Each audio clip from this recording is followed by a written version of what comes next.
शक की एक ऐसी बीमारी है जो बिना प्रमाणित गलत कदम उठा सकती है। इससे सावधान रहने की आवश्यकता है। शक एक मानसिक बीमारी है, उसको ठीक किया जा सकता है, पर आप ये आज न्यूज़ सुनेंगे। राणावत डाइट में आपका स्वागत है। जय श्री रामकृष्ण। आज आपको बता रहा हूँ पैरानॉइडा पर्सनालिटी डिसऑर्डर, जिसमें व्यक्तित्व विकार 10 प्रकार के पाए गए हैं। उसमें से एक वीडियो मैंने पूर्व बना दिया था। दूसरा वीडियो ये है जिसमें पैरानॉइड पर्सनालिटी डिसऑर्डर वे लोग होते हैं जो शंकालु होते हैं, जिद्दी होते हैं, उनका व्यक्तित्व विकार हो जाता है अकारण। उनमें एक शंका रहती है, एक ईर्ष्या रहती है, और शंका और ईर्ष्या रहने की वजह से वे इस विकार में आ जाते हैं। हर जगह पे उन्हें एक शंका लगती है, उन्हें एक कुतर्कों के आधार पे जिद्द करने की आदत पड़ जाती है। ये सब जानने से पहले अगर आप मेरे चैनल पे नए हो, चैनल सब्सक्राइब करें, वीडियो लाइक करें, अधिक से अधिक शेयर करें। मैं डॉक्टर गुरनाथ सिंह राणावत, साइकोलॉजिस्ट और डाइटिशियन, आज आपको बता रहा हूँ पैरानॉइडा पर्सनालिटी डिसऑर्डर, जो शंका, संदेह और जिद होने की एक प्रवृत्ति होती है व्यक्ति के अंदर। ये एक विकार के रूप में मनोवैज्ञानिक में लिया गया है, और इस प्रकार से जो व्यक्तित्व विकार माना गया है, तो वह व्यक्ति कहीं पे भी, कार्यालय हो, घर हो, परिवार हो, वहाँ पर संदेह व्यक्त करते हैं और हर बात में कुतर्क और जिद करना शुरू कर देते हैं। चाहे वह व्यक्ति कहीं पे भी, मान लीजिए कि एक कोई मेडिसिन ले रहे हैं और मेडिसिन में आप उसके पत्तों का रंग, जो स्ट्रिपें होती है उनके रंग बदल दिए गए हों, तो वो कंपनी के द्वारा बदल दिए गए हों, पर वैसे व्यक्ति किसी भी केमिस्ट पर भरोसा नहीं करते हैं कि हमें तो वही मेडिसिन चाहिए, उसका रंग ऐसा था। तात्पर्य ये हो गया कि उनके दिमाग में एक गलत धारणा बैठ जाती है। गलत धारणा बैठने की वजह से उनमें इस प्रकार से दिक्कत होती है कि कहीं पे भी, माता पिता के साथ में हो, दोस्तों के साथ में हो, या पति पत्नी के रूप में कोई रिश्ते हो, या बच्चों के साथ में भी हो, तो उन्हें हर जगह वो गलत दिखते हैं। उन्हें इस प्रकार से उन्हें ये नहीं लगता कि हमें ये एक कोई कष्ट है, पर उनकी एक आदत है कि एक जिद्दीपन है, और जिद्दीपन की वजह से कुतर्क में लगातार जाते हैं, तो उनकी प्रोग्रेस रुक जाती है। साथी उनसे कतराते हैं और वो साथियों से कतराना शुरू हो जाते हैं।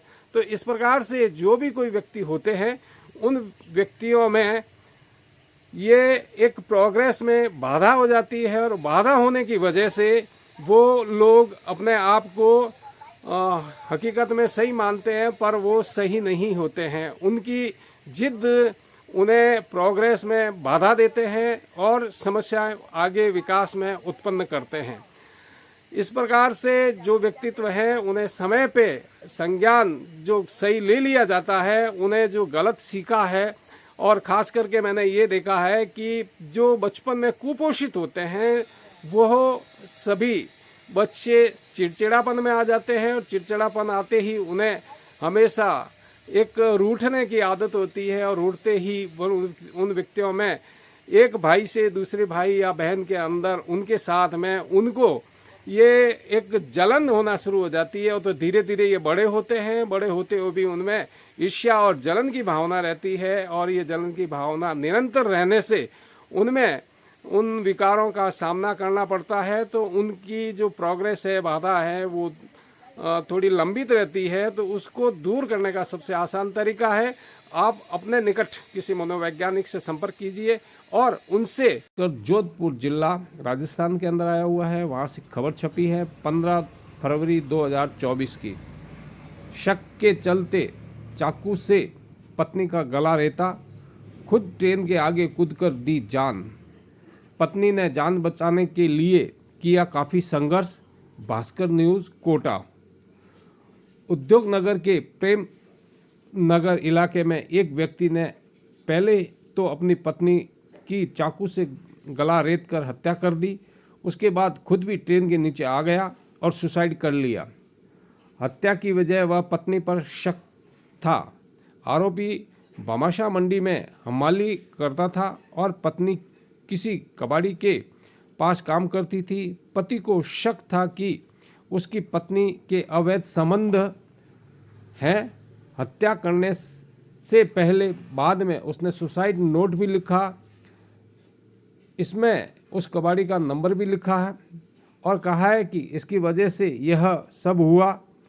और डीएसपी धर्मवीर सिंह ने बताया कि मऊ मध्य प्रदेश का रहने वाला 29 वर्षीय कैलाश मोग्या कोटा में भामाशाह मंडी में हमाली का काम करता था। वह अपनी 26 वर्षीय टिंकूबाई और 2 बच्चियों जन्नत और दिव्यांशी के साथ प्रेम नगर 3 में एक मकान में कमरा किराए लेकर रह रहा था। मंगलवार देर रात को करीब 12 बजे उसका पत्नी टिंकू के साथ झगड़ा हुआ। अर्थात बिना प्रमाणिक शक एक बीमारी है, इस हिसाब से इसका उपचार किया जाना जरूरी होता है और इसका इलाज होता है। आप कॉग्निटिव बिहेवियर थेरेपी लेंगे तो आपकी जो सोच है उसमें बदलाव हो जाएगा और बदलाव होते ही आप नॉर्मल हो जाएंगे। अगर आप कोई सार्थक टिप्पणी करेंगे तो सार्थक टिप्पणी का जवाब दूंगा। मिलते हैं नए अपडेट वीडियो में, तब तक के लिए जय हिंद, स्वस्थ रहें, मस्त रहें।